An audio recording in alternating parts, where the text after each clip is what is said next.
ఉద్యోగులకు వచ్చే pensions cancel చేసి మరి ఇంకా వర్క్ టైమింగ్స్ పెంచడం జరిగింది. ఇది ఎక్కడ చేశారు అనే విషయాలు అయితే తెలుసుకుందాం. దీని గురించి అయితే మాట్లాడేందుకు ప్రస్తుతం మనతో పాటు సీనియర్ జర్నలిస్ట్ సిఎస్ రావు గారు ఉన్నారు. నమస్తే అండి. నమస్తే సార్, ఉద్యోగులకు వచ్చే పెన్షన్స్ క్యాన్సిల్ చేసి ఇంకా టైమింగ్స్ పెంచడం జరిగింది, వర్క్ టైమింగ్స్ పెంచడం జరిగింది అంటూ సోషల్ మీడియాలో వినిపిస్తుంది. ఇది మన భారతదేశంలో సాధ్యమేనా? ఏదైనా సాధ్యమే, ఎప్పుడైనా సాధ్యమే. కాకపోతే టైం రావాలి. టైం వచ్చినప్పుడు ఖచ్చితంగా ఏదైనా సాధ్యం అవుతుంది. దానికి కారణం ఏంటంటే, తాజాగా ఉదాహరణ తీసుకుంటే మనం నేపాల్ తీసుకుంటే, నేపాల్లో జరిగింది ఏంది? యాక్చువల్గా సోషల్ మీడియాని బ్యాన్ చేసిన కారణంగానే ఉద్యమం వచ్చింది అంటున్నారు. కాదు, సోషల్ మీడియా బ్యాన్ చేసినందుకు వచ్చినటువంటి ఉద్యమం కాదు.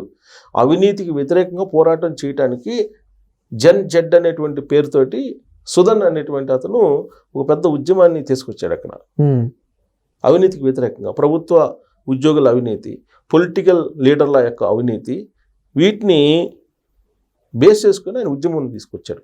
ఉద్యమం తీసుకొస్తే ఆ ఉద్యమం పెరుగుతుందని చెప్పి సోషల్ మీడియా అకౌంట్స్ని క్లోజ్ చేశారు. అందుకని ఇంకా మరింత అక్కడ ఉండేటువంటి జెడ్ అంటే 2019 నుంచి 2000 కట్ ఆఫ్ డేట్ అంటే 25 సంవత్సరాల లోపల 1997 నుంచి 2022 వరకు ఉండేటువంటి జనరేషన్, 2022 పెట్టారు. ఆ జనరేషన్ జెడ్ అన్నారు. ఆ జనరేషన్లో ఉండేటువంటి వాళ్ళు యంగ్స్టర్స్. వాళ్ళని సోషల్ మీడియా వేదికగా చేసుకొని అవినీతికి వ్యతిరేకంగా, ప్రభుత్వ ఉద్యోగులు అలాగే పొలిటీషియన్స్ అవినీతికి వ్యతిరేకంగా ఉద్యమాన్ని తీసుకొస్తే ఇప్పుడు నేపాల్ తగలబడుతుంది. ఇప్పుడు ఆల్రెడీ అక్కడ ఉండేటువంటి ప్రధాని కూడా మారిపోయాడు. ప్రభుత్వాన్ని మార్చేసి అవినీతికి పాల్పడితే తోలు చేస్తామని చెప్పారు. అక్కడ ఉండేటువంటి రాజ్యాంగం కల్పించినటువంటి హక్కు. దీన్ని చూసిన తర్వాత మనకి అలాంటి పరిస్థితి రాదు, మన రాజ్యాంగం అద్భుతం అని చెప్పి కొంతమంది అంటున్నారు. ప్రజా వ్యతిరేకత, ప్రజా తిరుగుబాటు వచ్చిన తర్వాత రాజ్యాంగాలు, చట్టాలు ఇవి పనిచేయవు. బ్రిటిష్ ఉద్యమంలో బ్రిటిషర్స్ని తరిమేసినటువంటి భారతదేశం ఇది. బ్రిటిషర్స్ని తరిమేటువంటి అది చిన్న విషయం కాదు. ఇప్పుడు ఎవరైనా ఏం చెప్తున్నారు? తెల్లదొరలు వెళ్ళిపోయారు, నల్లదొరలు ఇప్పుడు పరిపాలిస్తున్నారు భారతదేశాన్ని, లేదంటే నల్లదొరలు తయారయ్యారు భారతదేశంలో. ఎందుకు? ఆర్థికవేత్తలు ఏం చెప్తున్నారు? 40% సంపద 1% వాళ్ళ దగ్గర ఉన్నాయి. 60% సంపదని మిగతా 99% పంచుకోవాల్సి వస్తుంది అని చెప్పారు. అంటే ఏంటి దాని అర్థం ఏంటి? 100 రూపాయలు ఉంటే ఒక 100 మంది ఉంటే ఒక 100 రూపాయలు ఉంటే ఈ 100 రూపాయలని ఎవరు ఎంతమంది పంచుకోవాలని అంటే 40 రూపాయలు ఒకటికి ఇస్తున్నారు. ఉండేటువంటి 100 రూపాయలు 40 రూపాయలకు ఒకటికి ఇస్తున్నారు. మిగతా 99 మంది ఉంటారు కదా, ఈ 99 మందికి 60 రూపాయలు ఇచ్చి పంచుకోండి మీరు అంటున్నారు. ఇది భారతదేశం యొక్క పరిస్థితి. ఈ ఆర్థిక తారతమ్యాలు పెరిగిపోయినప్పుడు వచ్చేటువంటి అన్రెస్ట్ ఇదంతా కూడా. నేపాల్లో కూడా అదే జరిగింది, శ్రీలంకలో కూడా అదే జరిగింది, బంగ్లాదేశ్లో అదే జరిగింది. ఇలా దాదాపు ఒక 10-12 దేశాల్లో ప్రపంచవ్యాప్తంగా ఇదే జరిగింది. మరి ఇది జరిగినప్పుడు ఏం చేయాలి? ఇది జరగకుండా ఉండాలంటే ఏం చేయాలి అని అంటే, ఇప్పుడు ఫ్రాన్స్లో అలాంటి పరిస్థితులు. యాక్చువల్గా ఫ్రాన్స్, డెన్మార్క్, ఐర్లాండ్ ఇవన్నీ కొంచెం ప్రపంచంలో పీస్ఫుల్గా ఉండేటువంటి కంట్రీస్ జాబితాలో ఉంటాయి. మీరు గూగుల్లో కొడితే వస్తుంది పీస్ఫుల్గా ఉండే కంట్రీలు ఏది, హ్యాపీయెస్ట్ కంట్రీస్ ఏంటి, హెల్దీ కంట్రీస్ ఏంటి, ఇవన్నీ మనం గూగుల్లో కొడితే వస్తాయి ప్రపంచవ్యాప్తంగా మనం ఏ పొజిషన్లో ఉన్నాం అనేది. సో ఆశ్చర్యకరమైన విషయం ఏంటంటే, హ్యాపీ ఇండెక్స్ అని ఒకటి ఉంటుంది. ఈ హ్యాపీ ఇండెక్స్లో పాకిస్తాన్ కంటే భారతదేశం వెనకబడింది తెలుసా? కావాలంటే గూగుల్లో కొట్టి చూడొచ్చు మన ర్యాంక్ ఎంత అని. ఎందుకుంది ఆ పరిస్థితి? ఎందుకు వచ్చింది అని అంటే, రిచ్కి పూర్కి అంటే ధనికులకి పేదలకి మధ్య అంతరం పెరిగిపోతుంది. అందరం పెరిగిపోయినప్పుడు వీళ్ళేమో లావిష్గా ఉంటారు, ఎవరు ధనవంతులు, వీళ్ళేమో నానాటికి దిగజారిపోతుంటారు, పేదలు మరింత నిరుపేదలు అయిపోతుంటారు. ఈ అంతరం పెరిగినప్పుడు ఉద్యమాలు వస్తాయి, రెవల్యూషన్స్ వస్తాయి. నక్సలిజం ఎలా వచ్చింది? అదే కదా, సేమ్ అదే కదా. సో అలాంటి పరిస్థితి ఇప్పుడు భారతదేశంలో ఇప్పుడు రాదు అని చెప్పి కొంతమంది అంటున్నారు. మన రాజ్యాంగం సూపరు, రాజ్యాంగం గొప్పది, రాదు అంటున్నారు. ఉద్యమాలకి రాజ్యాంగాలకి తిరగబట్టం మొదలు పెడితే ఏముండదు. ఎందుకు మన దేశంలో జరిగిన సంఘటనలు 1-2 నేను చెప్తాను, గుర్తు చేస్తాను. ఇప్పుడు గతంలో విపి సింగ్ ప్రధానమంత్రిగా ఉన్నప్పుడు అప్పుడు రిజర్వేషన్ల మీద ఉద్యమాలు జరిగాయి. మరి అప్పుడు ఉద్యమాలు ఎవరు ఆపగలిగారు? ఆపలేకపోయారు కదా. లాస్ట్కి వెనక్కి రిజర్వేషన్ల సమీక్షని అది వెనక్కి తీసుకుంది కదా. తర్వాత అన్నా హజార్ ఉద్యమాన్ని ఆపగలిగారా? ఆ తర్వాత ఆపారు. ప్రభుత్వం మారిన తర్వాత ప్రభుత్వం అప్పటి వరకు యూపీఏ ప్రభుత్వం ఉంది. యూపీఏ 1, యూపీఏ 2 ప్రభుత్వంలో అవినీతి పెరిగిపోయింది. ఆ రోజు బొగ్గు కుంభకోణం కానీ, కామన్వెల్త్ కుంభకోణం కానీ, 2G కుంభకోణం కానీ పెద్ద ఎత్తున జరిగాయని చెప్పేసి దేశవ్యాప్తంగా అన్నా హజారేతో నడిచాడు అవినీతికి వ్యతిరేకంగా. ఆ ఉద్యమం రాబట్టి ప్రభుత్వం మారిపోయింది, ఎన్డీఏ వచ్చింది. అప్పుడు నరేంద్ర మోడీ గారు ప్రధానమంత్రి అయ్యారు 2014లో. సో ఇవి మనకి కొన్ని ఎగ్జాంపుల్స్. మరి అంత పెద్ద ఉద్యమాలు ఎలా వచ్చాయి? సో ఇవి తర్వాత ఎందుకు ఇంత ఇంట్రెస్ట్ వచ్చింది అని అంటే, ప్రధానంగా కరప్షన్ ఎక్కడుంది భారతదేశంలో? ప్రభుత్వంలో ఉండేటువంటి కొంతమంది ఉద్యోగులు, అలాగే పొలిటికల్లో ఉండేటువంటి కొంతమంది పొలిటీషియన్స్. పొలిటికల్ కరప్షన్ అనేది హయ్యెస్ట్.